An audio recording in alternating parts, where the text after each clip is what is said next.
ஓம் சாய்ராம். சாய் உறவுகளுக்கு என்னுடைய அன்பு வணக்கம். தொடர்ந்து சாய் ஜெயலலிதா சேனலுக்கு ஆதரவு கொடுத்துட்ருக்கீங்க, மிக மிக நன்றி. தொடர்ந்து குருஹோரையில் கூட்டு பிரார்த்தனை வச்சுக்கிறோம். அந்த கூட்டு பிரார்த்தனையோட வலிமை மிக அதிகமாக இருக்குங்க. நிறைய பேர் கமெண்ட்ஸில் போட்டிருக்காங்க. சித்ரான்றவங்க அவங்க பொண்ணுக்கு ஜெயஸ்ரீக்கு நல்லபடியாக வேலை கிடச்சிருக்கு, ரொம்ப தேங்க்ஸ்ன்னு சொல்லிட்டு நம்ம சேனல் வியூவர்ஸ்க்கு தேங்க்ஸ் சொல்லியிருக்காங்க.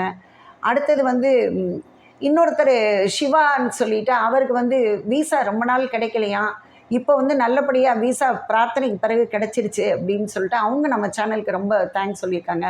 நம்ம பாலேந்திரன் சாருக்கு யூராலஜி இஷ்யூஸ்லாம் நல்லபடியாக சரியாயிடுச்சுன்னு சொல்லிட்டு அவரும் சந்தோஷமாக போட்டிருக்காங்க. சரிங்களா? எல்லாரோட இன்னொருத்தவங்க ரொம்ப நாள் குழந்தை இல்லாமல் இருந்து அவங்களுக்கு 7 இயர்ஸ்க்கு பிறகு குழந்தை உண்டாயிருக்கிறதா அவங்களும் ஹாப்பியாக இது பண்ணியிருக்காங்க. எல்லாருக்கும் நான் வாழ்த்துக்களையும் அந்த கமெண்ட்ஸ் போட்ட எல்லாருக்கும் நன்றியும் தெரிவிச்சுக்கிறேன். ஏன்னா இந்த கமெண்ட்ஸ் நமக்கு ரொம்ப